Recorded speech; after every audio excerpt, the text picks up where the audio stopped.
Le projet de mine à ciel ouvert d'Eco-Rock Dalhousie suscite de vives inquiétudes dans la baie des Chaleurs. Pollution, bruit, poussière cancérigène.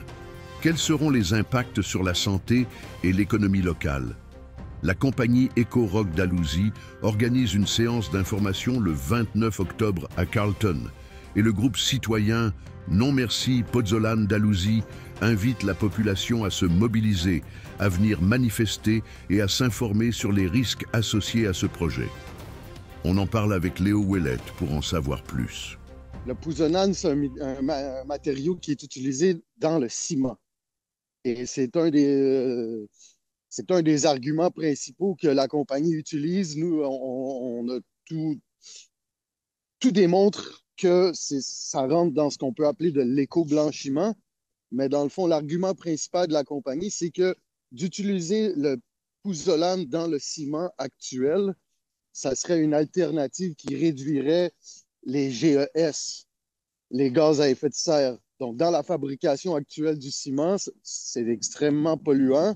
Si on utilisait du pozzolan, ça réduirait un peu la quantité de GES émise. Mais nous, ce qu'on a remarqué, c'est qu'en fait, ce calcul-là ne prend absolument pas en considération tous les autres éléments dangereux sur notre environnement puis la pollution.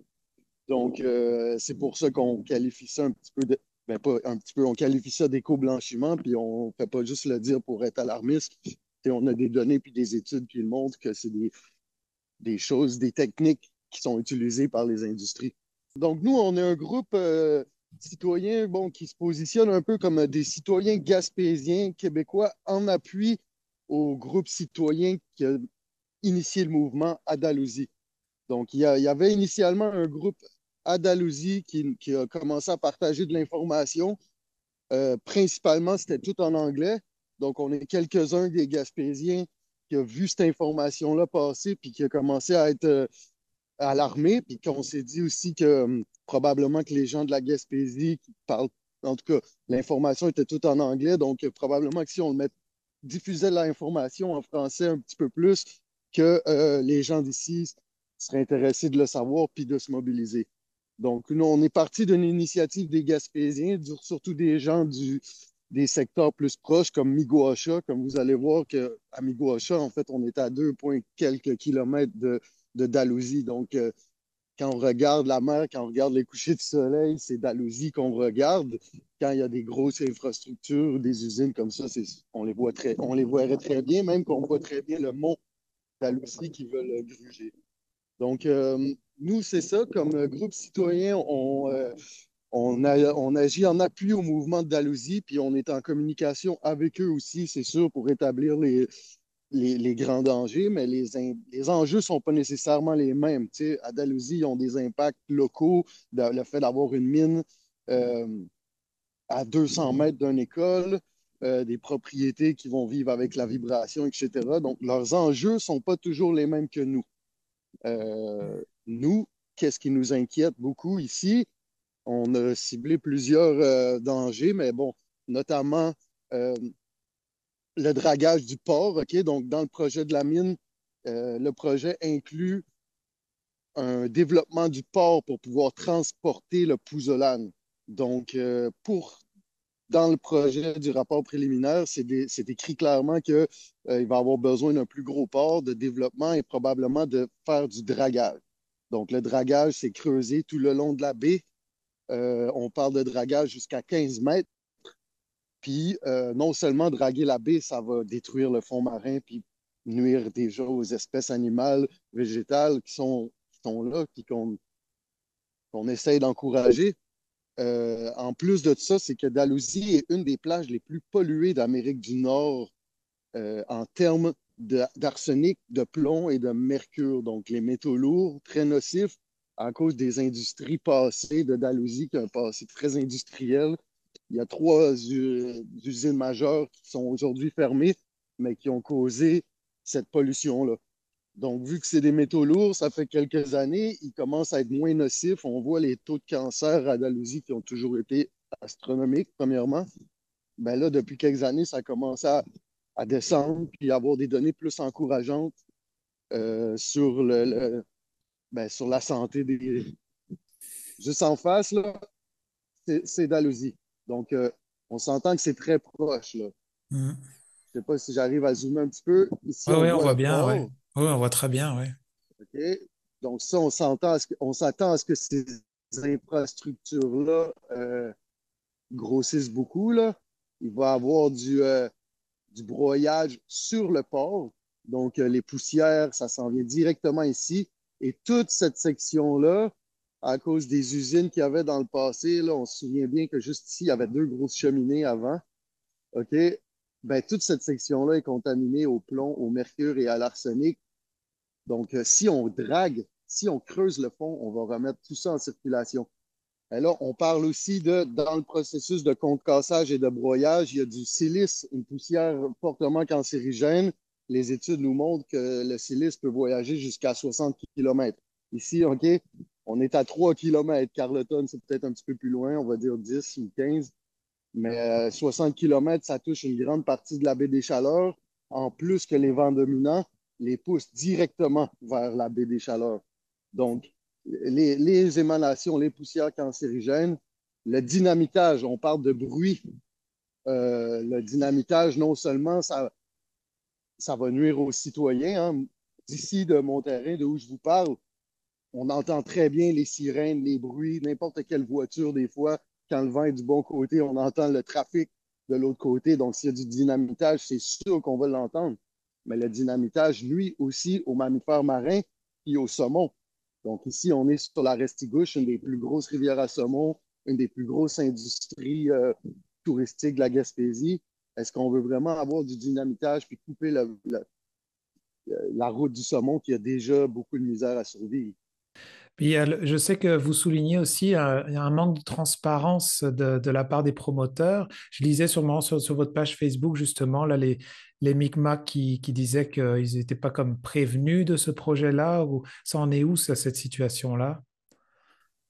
Ben, là, on pourrait ouvrir les deux portes que vous venez de dire. Dans le fond, les Micmacs n'ont pas été consultés comme nation.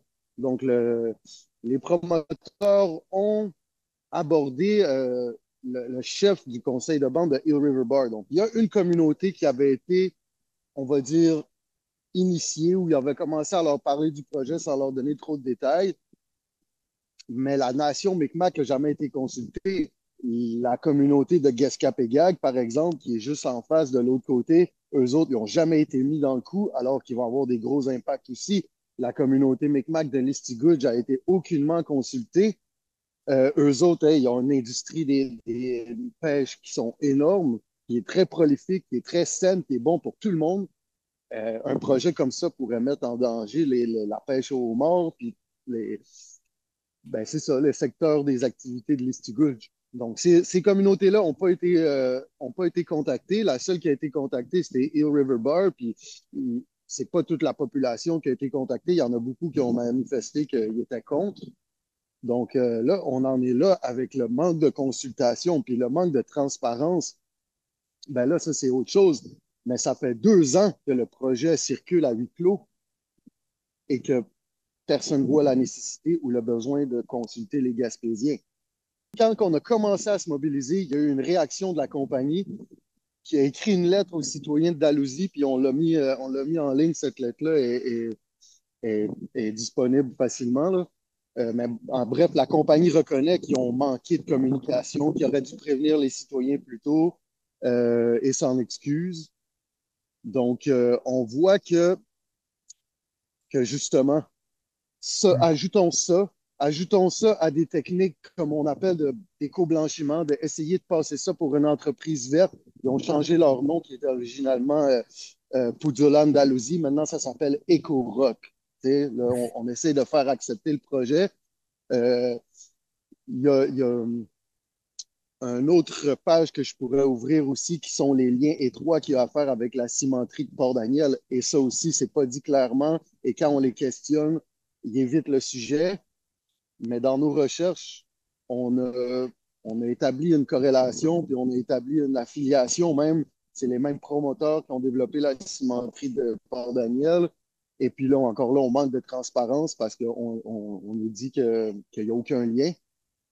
Dans le fond, on prévoit une mine de pouzzolane qui va produire 3 millions de tonnes de pouzzolane par année ou quelque chose comme ça. Donc, tout projet qui est 3 millions de tonnes et moins est exempté d'une étude d'impact environnemental. Et là, on arrive à éviter l'étude d'impact environnemental formelle en jouant là-dessus, en disant, oh non, on, on met la limite à 3000, puis ensuite, va pouvoir demander des augmentations ou des agrandissements. Donc, nous, notre groupe citoyen, de nos plus grandes revendications, c'est justement que face à tous ces impacts-là qu'on a, qu'on a vraiment raison de craindre après avoir eu le rapport préliminaire, OK? Pollution visuelle, euh, pollution de l'air, dynamitage, donc la pollution additive, la destruction des fonds marins, contamination de l'eau. Donc, toutes ces craintes-là qu'on a, on ne les a pas inventées. C'est des choses qui sont dites noir sur blanc dans le rapport préliminaire. Donc, on a raison de s'inquiéter, puis on a raison d'exiger une étude d'impact environnemental avant qu'un projet là, comme ça s'implante. Alors du coup, est-ce que vous allez avoir une rencontre ou quelque chose? Parce que je voyais justement sur Internet, là tu parlais du 29, parce que le 29, c'est une rencontre que les promoteurs font pour consulter la population, c'est ça? Oui, c'est sûr que ça fait partie de leur processus légal. Eux, pour avoir le droit de s'implanter, ils sont obligés d'avoir ce qu'ils appellent l'acceptabilité sociale. Et là, depuis qu'on s'est mobilisé et qu'on a protesté, ben, ils ont accepté de faire une rencontre du côté de la Gaspésie pour, comme ils disent, écouter nos inquiétudes ou comme ils diraient même mitiger nos inquiétudes. La compagnie n'a pas vraiment l'intention de changer ou de modifier son projet. Elle a l'intention de venir nous convaincre que ça ne sera pas si pire que ça. C'est la seule rencontre qu'ils font en Gaspésie et nous, on essaie de mobiliser le plus de gens possible pour venir s'informer, mais aussi manifester leur désaccord ou leur inquiétude. Donc, la rencontre, c'est le 29 octobre au centre des congrès de l'hôtellerie Baie-Bleue à Carleton-sur-Mer. Donc, c'est une date à retenir à votre agenda. Soyez-y. La rencontre est à 18 heures et on invite les gens à venir dès 17 heures pour se rassembler et manifester ses inquiétudes. Donc, oui, c'est la seule rencontre en Gaspésie. Je comprends que là, il y a quelque chose de crucial qui se passe dans votre secteur, puis que c'est bien que les gens puissent en être informés. Si les gens veulent plus d'informations, justement, parce qu'ils entendent peut-être parler de ça pour la première fois, pour ceux qui nous écoutent dans le secteur de Gaspé ou de Percé, est-ce que je sais que vous avez une page Facebook où vous tenez informer les gens peuvent justement vous consulter par ce moyen-là? Oui, exactement. Donc, on vous invite à suivre la page Facebook. On a aussi une page Instagram, non merci, Pozzolan d'Alousie, ou en anglais, No thanks, Pozzolan d'Alousie. Donc, oui, vous pouvez nous suivre et rester informés. Aussi, vous abonner à notre liste de diffusion. Donc, on vous encourage à venir le 29 octobre dès 17 heures et la rencontre formelle va être à 18 heures au centre des congrès de l'hôtellerie Baie Bleue à Carleton.